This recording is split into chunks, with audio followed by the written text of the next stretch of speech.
John Elia खुदा को नहीं मानते थे और वो एथीस्ट थे। मगर दूसरी तरफ उनके दोस्त, उनके करीबी अहबाब, उनका दावा है कि जॉन खुदा को रद्द नहीं करते थे, वो बस यकीन और शक की सरहद पर खड़े थे। जॉन का मामला ये था कि ना तो वो खुदा को पूरी तरह तस्लीम करते थे, ना पूरी तरह रद्द करते थे।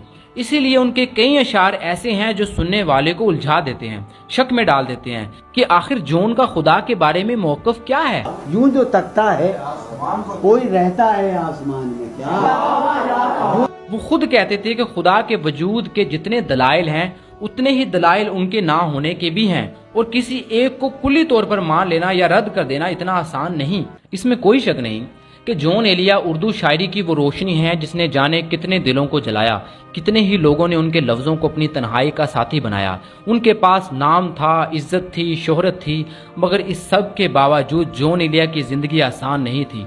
बाहर से जो चमक दिखती थी उसके पीछे अंधेरे ही अंधेरे थे। जॉन अंदर से एक मुसलसल जंग लड़ रहे थे। बीमारी, तकलीफ, दिमाग पर सवालों का बोझ, दिल में तन्हाई। शराब पीते थे कि शायद कुछ लम्हे सब भुला सकें, मगर सवाल फिर भी पीछा नहीं छोड़ते थे। जॉन के करीबी दोस्त कैसर वजदी ने एक वाकया सुनाया।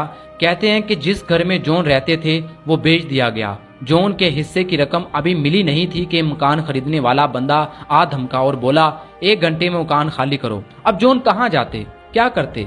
वजदी साहब जॉन को लेकर निकले, किराए का मकान ढूंढने लगे। आखिरकार एक ऐसा मकान मिला जिसकी हालत भी खस्ता हाल थी और अंदर 2 बकरियां भी बंधी हुई थी।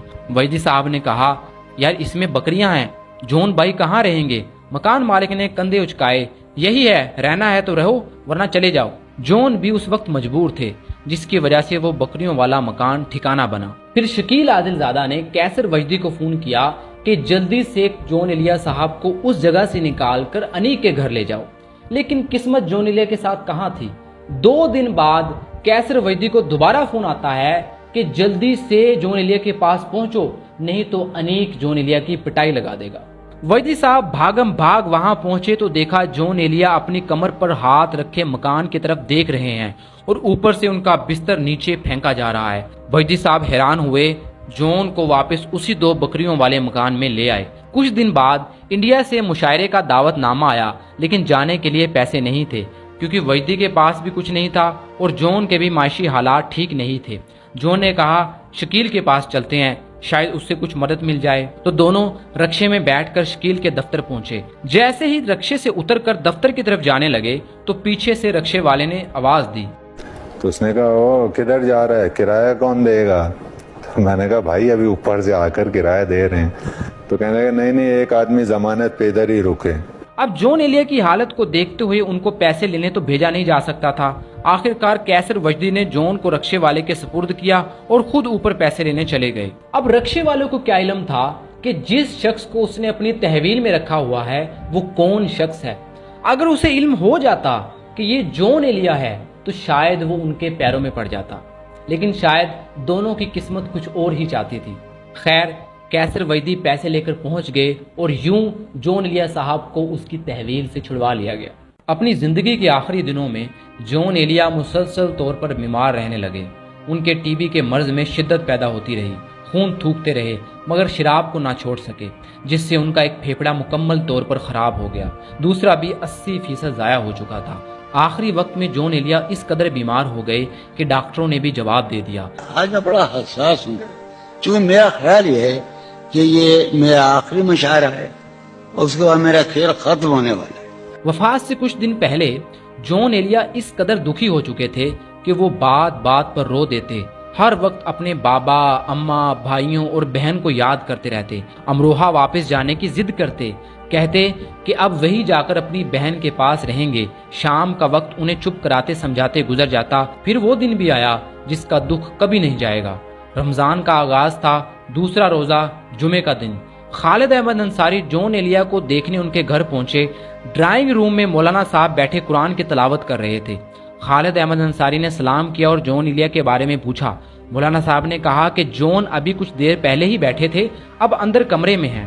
अंसारी साहब आहिस्ता आहिस्ता अंधेरे कमरे में दाखिल हुए। जॉन को आवाज दी, कोई जवाब न आया। वो अंदाजे से बिस्तर की तरफ बढ़े। जॉन एलिया खामोश लेटे थे। अंसारी साहब ने आहिस्ता से पूछा कि जॉन भाई की तबीयत कैसी है।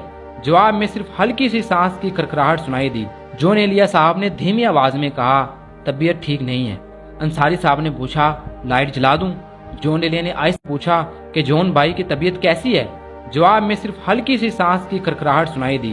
جون ایلیا صاحب نے دھیمی آواز میں کہا طبیعت ٹھیک نہیں ہے۔ انصاری صاحب نے پوچھا لائٹ جلا دوں؟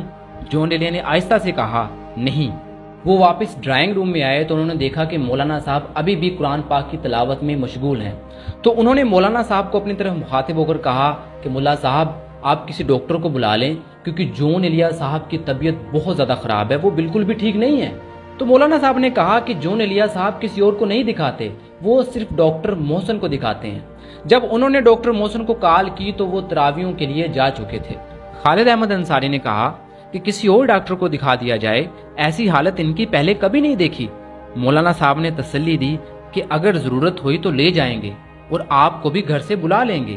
یہ سنتے ہی خالد اپنے گھر چلے گئے۔ کچھ دیر بعد مولانا صاحب کا بیٹا زین دروازے پر آیا۔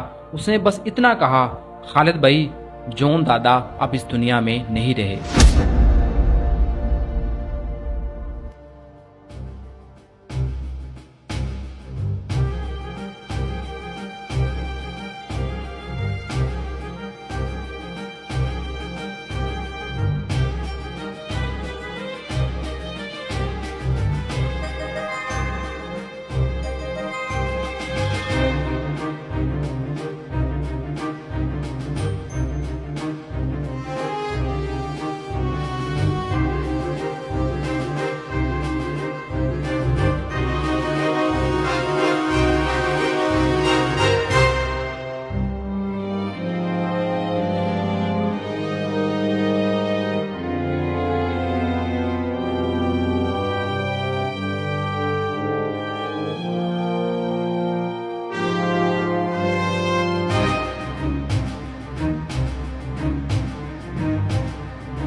حضرت جون اولیا کو، بھائی جون ایلیا۔ جانا جان، نہ میں جون ایلیا ہوں نہ حضرت جون ایلیا، اولیا ہے نا آپ؟ کچھ بھی نہیں۔ بھائی جان، میں محترم جون ایلیا کو بھائی جان کہتا تھا، ناراض ہو جاتے تھے جانی صرف جان کہا کرو، یاری دوستی اور ہم سفری ہو جائے تو پھر بھائی کہاں سے آ گیا۔ ہمارے بڑے عزیز دوست تھے جون ایلیا۔ جان بھائی جیسے تھے ویسے تھے، لیکن میں آج بہت اداس ہوں۔ اب تک میں سلیم کی خلاف ورزیاں کرتا رہا، شراب پیتا رہا، دھت رہا، لیکن آج ایسا نہیں۔ کیوں؟ میں ہار چکا ہوں۔ آج میں بڑا حساس ہوں، چونکہ میرا خیال یہ ہے کہ یہ میرا آخری مشاعرہ ہے اور اس کے بعد میرا کھیل ختم ہونے والا ہے۔